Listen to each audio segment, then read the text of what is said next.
What's up everyone, my name is OJ and welcome to another Top 5. Today we're going to be taking a look at the Top 5 Nintendo Switch controversies. I was kind of looking back at some of the past systems that Nintendo has, and it seems like there's always some sort of controversies or things that Nintendo leaves out or just something that goes on. So I thought it'd be kind of cool to take a look at the Top 5 controversies so far that we've had with the Nintendo Switch. So this is before the system launch, this is during the system launch, this is afterwards, this is stuff that might be fixed in the future, stuff that we don't know will be fixed. I mean, there's just all sorts of stuff that I wanted to put in here. So with that out of the way, let's go ahead and get right into it. Number 5, voice chat and system features. Okay, so this is something that could be remedied in the future, like I kind of discussed a little bit before, but for right now, it's definitely an issue and it's a controversy. Anytime that a game comes up and it uses online multiplayer, for example, Payday 2 that just came out, everyone has pretty much mentioned that, oh, well, there's no system built-in voice chat for the games. And on top of that, there's no actual messaging system. There isn't any invite system for games. So it's created some controversies here and there when it comes to certain titles, especially ones with the heavy focus on online multiplayer.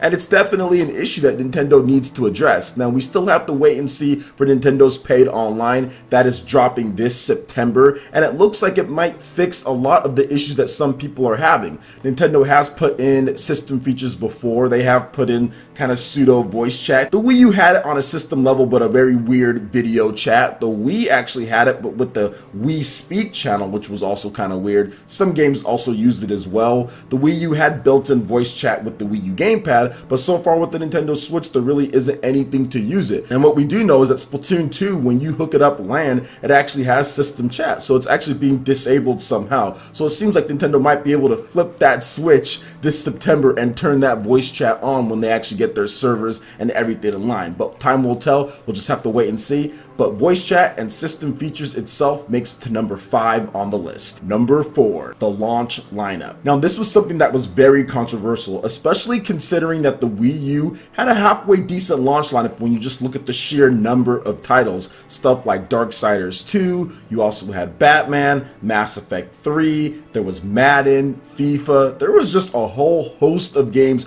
on the Wii U when it launched. And heading into the Nintendo Switch, many people figured that Nintendo could have a launch lineup like that, considering they showed off the Elder Scrolls, they showed off Mario, they showed off just all these different games at the January presentation and in the presentation before them when there was Skyrim and NBA and other titles like that. But when the Nintendo Switch launched, we didn't get a lot of those games. Essentially what we got was The Legend of Zelda Breath of the Wild, and that was it for major or notable retail titles. Outside of that, there really wasn't much else. I mean, there was Super Bomberman R, we did have Fast RMX on the eShop, we also had Shovel Knight, and there was Snipperclips. All great titles in their own right, but not a lot of the big heavy hitters, or at least what people thought were heavy hitters when it came to the Wii U's launch and comparing to the Nintendo Switch. Now, the biggest thing that some people were trying to point out is that The Legend of Zelda kind of just takes the cake. Putting any other big game next to The Legend of Zelda Breath of the Wild might have not been a good idea. Now, looking back at the success of the system now that we're a year out, obviously it was a good idea. Legend of Zelda sold well and everything, but it was still a big controversy that the Nintendo Switch's launch lineup didn't have more games out there. I was personally engaged with Legend of Zelda so much that I probably wouldn't have bought any other game. I did pick up Bomberman just because of the nostalgia factor and it's Bomberman, but at the same time that might have been the extent of it considering how much I paid for the Nintendo Switch and Legend of Zelda and the special editions and all of that. So maybe it was a good idea, maybe it wasn't, but either way it looks like things worked out. But yes, the launch lineup was definitely a big controversy and it made it to number 4 on the list. Number 3, game performance and resolutions. So this is something that's just continuing to be ongoing. Anytime a game comes out, we have our good friends over there at Digital Foundry pretty much counting and analyzing every single pixel to see how much this does this, and the frame rates that, and the resolutions this. And some of the recent controversies have been games like Doom 2016 that launched on the Nintendo Switch last year because it cut the frame rate in half compared to the PS4 and PC versions, and I guess the Xbox Xbox One version can hit a max of 60 frames per second,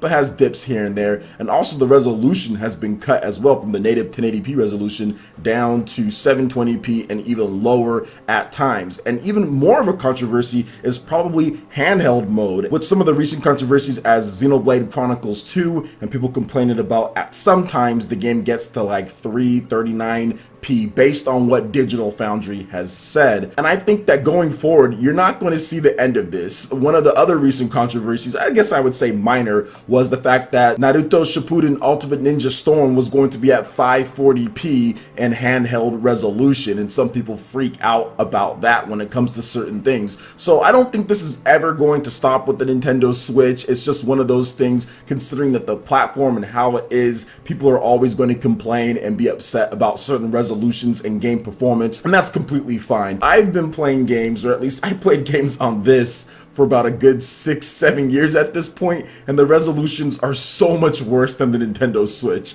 So for me, it's like, well, going from this to the Nintendo Switch, it's actually such a huge improvement. So I'm actually happy, but I can understand for other people out there that are looking for a little bit better. But I don't think that this whole resolutions and performance thing will ever go away. So game performance and resolution makes it to my number 3 spot. Number 2.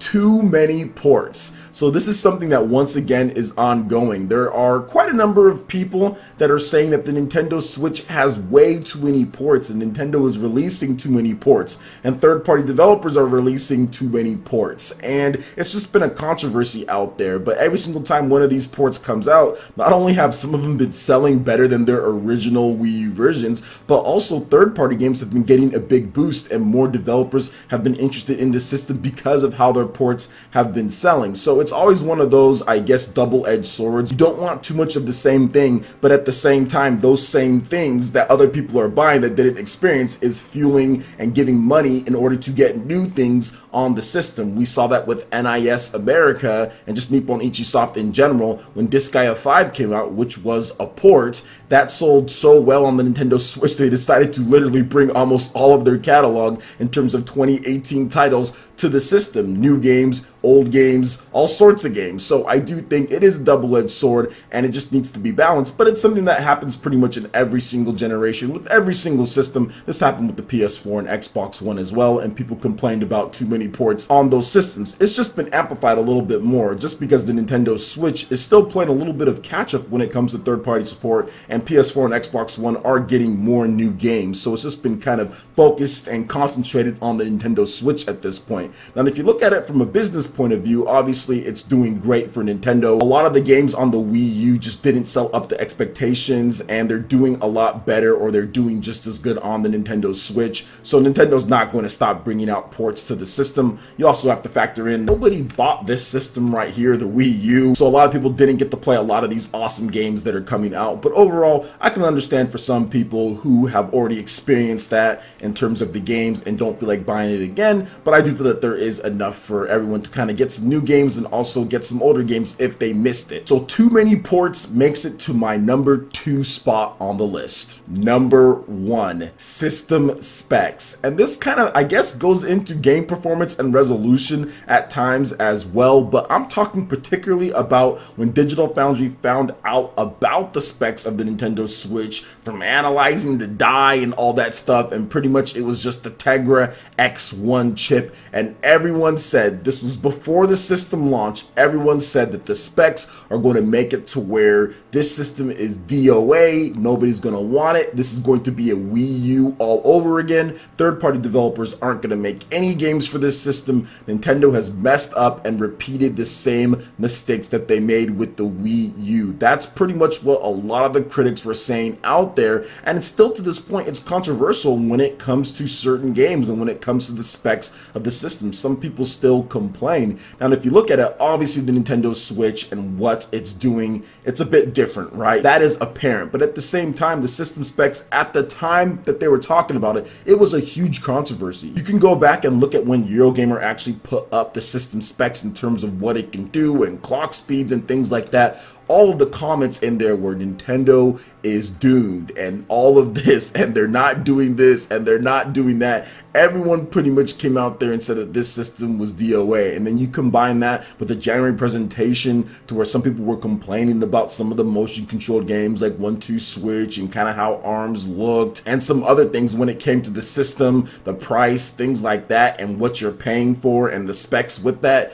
I mean, it was just a disaster and one of the biggest controversies for some people. Now, obviously, there's the other side of that where there was tons of people that were excited just to play the games, but at the same time, it was still a huge controversy and probably still one of Eurogamer's biggest articles ever published in terms of page hits and views. And there were just a ton of videos from various content creators essentially saying the same thing: these specs suck. I mean, we had people even saying stuff like Nintendo should just consider this a portable, don't talk about it as a home console, because if you do that, it'll be compared too much to the other systems out there, then people aren't going to buy it. And yes, we did have people say that. So it's just interesting to see how things have turned around, but it was a huge controversy at the time. So that makes it to my #1 spot on the list here. So what are your top 5 controversies when it comes to the Nintendo Switch? Was there anything that I missed on? Let me know your thoughts in the comment section below. All right, Ninja, that wraps it up for this video here. Go ahead and check out the links in the description below. We've got Facebook, we've got Twitter. Go ahead and give us a like and a follow on our social media.